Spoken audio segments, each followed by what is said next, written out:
안녕하십니까. 안세 대표 방인정 회사입니다. 오늘 이제 458강은요. 회사가 다른 회사의 주식을 취득하는 보통 이제 인수합병, 즉 M&A라고 하는데 M&A 한 이유와 절차, 관련 세금 등을 알아보겠습니다. 자, 일반 M&A는 뭐 자유 가격으로 할 수가 있어요. 특수관계자 M&A는 정상 가격을 해야 되는데 정상 가격을 정하는 절차가 있고 이거에 대해서 부당이익 계산이 적용된다. 그리고 세율은 중소기업의 소액주는 10%고 대주주는 20%고 비중소기업인 일반 법인은 이제 30%가 될 수 있다. 뭐 이런 걸 이제 알 수 있으면 되죠. 30%도 이제 1년 미만 주식의 대주주 보유니까 보통 20%. 그러니까 웬만한 중소기업이나 비중소기업의 대주주 입장에서 볼 때 인수합병해가지고 자기가 이제 그 회사로부터 손을 떼고 이제 가족한테 승계 안 날 때는 이제 20% 세금을 내면 된다. 이렇게 보시면 되겠습니다. 자, 이것은 우리 안세 재경전을 8월 6일자 이번 주 휴가철인데 이렇게 한번 내봤습니다. 잘 보시고 참고하시면 돼요. 끊었으니까 원전의 안세 재경전을이죠. 자, 왜 이렇게 인수합병이 일어나냐? 이제 이게 요새 화두인데 사실 아시다시피 이제 점점 이 한 가족의 자녀 수가 옛날 저희 부모들 때는 이제 4-5명에서 3명 줄다가 이제 한두 명으로 돼 있고 승계하는 가족도 없는 경우가 이렇게 많이 있다는 거예요. 그래서 이게 이제 이 한국 기업의 제조업의 어떤 이 경력 단절 아니면 이제 승계 단절돼서 자꾸 인수합병에 나가면 이제 회사가 잘 되는 경우도 있지만 잘 안 되는 경우도 많기 때문에 이게 굉장히 위험하다 이런 생각을 하고 있어요. 그래서 이거 어쨌든 인수합병이 제대로 되면 좋겠다 이런 생각이 드는데, 자, 이런 이제 회사가 이제 기존에 한 30-40년 창업 운영을 하다가 엑시트할 때의 상황이 이제 동종업종 회사끼리라면 이제 이게 공격적 인수합병이 돼서 서로 이제 치열한 경쟁이나 싸움이 이제 벌어지게 되고 경쟁. 이 업종 합정인 경우는 이제 M&A가 이제 전체적으로 전략적 대의가 되거나 아니면 후보적인 M&A가 될 수가 있어요. 그래서 이제 항상 다른 업종 간의 포트폴리오 개념으로 간다는 것은 굉장히 좋은 것이고, 동업종 간의 인수합병이 되면 한 회사가 없어지면서 흡수합병이 돼가지고 생과 사가 결정이 되는 경우가 있기 때문에 좋지 않다 이런 얘기인데, 자, 거래 상대방에 대해서 다른 회사의 대주주 집단이 이제 인수합병을 하게 되고 이제 소액주주가 일부 이탈하게 되고 이제 이렇게 되는 것이죠. 그래서 대주주들은 어차피 이제 탈출하기로 했으니까 그냥 다 파는 것이고 그중에 소액주주는 반발할 수가 있다 그런 얘기죠. 그럴 때 이제 특수한 계좌가 있을 수 있는데 우리 회사의 임직원이 다른 회사의 주주인 경우는 이제 부당행위나 지혜 문제가 있을 수 있으니까 이런 없는 가격을 해야 된다. 없는 가격이 되려면 정당한 가격이 한다 그런 얘기죠.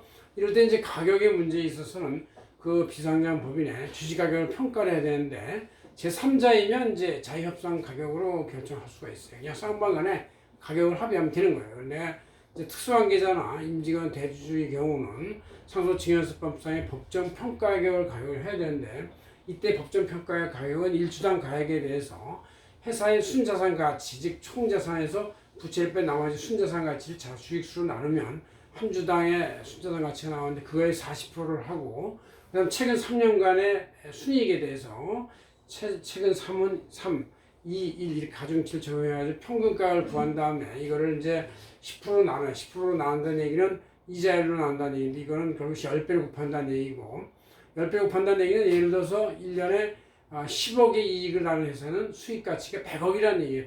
100억. 100억이 되는 거에 60%만, 왜냐면 아까 순자산 가치를 40% 했으니까 수익가치 60%를 계산해서 정상가를 계산하고 이 가격을 기준으로 해서 앞뒤 평가를 하고, 아니면 이제 이게 이제 세법상 평가액이니까 불합리하다 그러면 이제 일반 회계법인한테 저희 안세 같은 데다 이 기업가치 평가를 맡기면 미래 현금 흐름을 다 계산해 가지고 이거를 현재 할인을 해서 위험 평가를 해 가지고 이제 가격을 계산하는데, 이럴 때는 이제 상속세법상의 법정 평가액보다 좀 더 좋은 가격이 계산될 수가 있습니다. 자, 일단 부당행위 계산이 적용되는데, 임직원 대주주 특수관계자 거래에서 정상가격 초과액을 이제 취득가격을 부인할 수 있고, 또 이 법인이 취득했을 땐 유가증권의 염가 취득은 입금 산입 상황이 될 수가 있다는 얘기죠. 일반적인 경우도 정상가격의 플러스 마이너스 30%를 초과한 금액이면 그 차액에 대해서 증여이자를 할 수 있다. 그래서 이제 부당이익 계산이 적용되기 때문에 항상 정상 가격을 중심으로 해서 잘 계산해야 된다. 어쨌든 입금 산입이 됐던 증여가 됐던 뭐가 됐든 간에 이거 이제 다 과세 문제가 생기니까 중시해야 된다. 그런 얘기죠. 그럼 이제 이게 대해서 인수합병 하게 되면 이제 기본적인 양도 차익이 생기는데 양도 차익에 대해서 중소기업 주식에 대해서는 중소기업이 뭐 사실 웬만큼은 다 중소기업이에요. 웬만한 제조업소 저희 같이 회계법인 같이 이게 전문 직업 법인만 중소기업에 해당이 안 되고 나머지는 다 음식, 식당업, 도소매, 웬만한 제조, 건설 다 해당이 되는데 일반 주주는 10%의 양도 차익만 내면 되니까 시민세까지 치면 11%가 돼서 사실 이 어떤 차익에 대해서 10%만 세금을 낸다는 얘기는 굉장히 저렴한 건너가는 값이죠.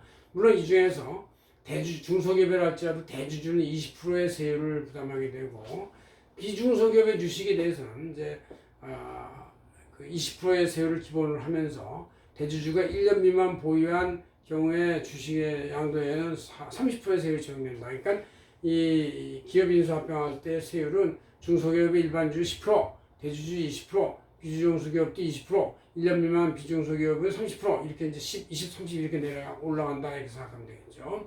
여기서 이제 증권거래세가 이 원래는 2020년까지 작년까지 0.5%였는데 이제 이 양도 차익에 대한 과세가 강화되면서 이제 그 증권거래세를 0.43%로 낮췄죠. 이렇게 됐고 취득계산은 이 타법인 주식의 취득가액을 취득원가로 반영한 다음에 결산 시점에 그거를 이제 연말마다 평가 증이나 감을 인식해서 순금 살입 또는 입금 불살입에도 영향을 줄 수가 있다 이런 얘기죠. 그다음 이제 재무제표 작성할 때는 주식 취득해서 50% 이상 추가하면 그것이 자회사가 되기 때문에 모기업 입장에서 볼 때는 연이율 재무제표 작성해야 되고 50% 미만은 관계사유 가지고 처리하고 나서 그 회사의 손익에 대한 매년 결산 손익을 지분법 자기 지분만큼의 가치를 평가해서 평가 손익을 이제 투자한 회사의 손익에 반영하는 평가 손익을 한다 그런 얘기죠.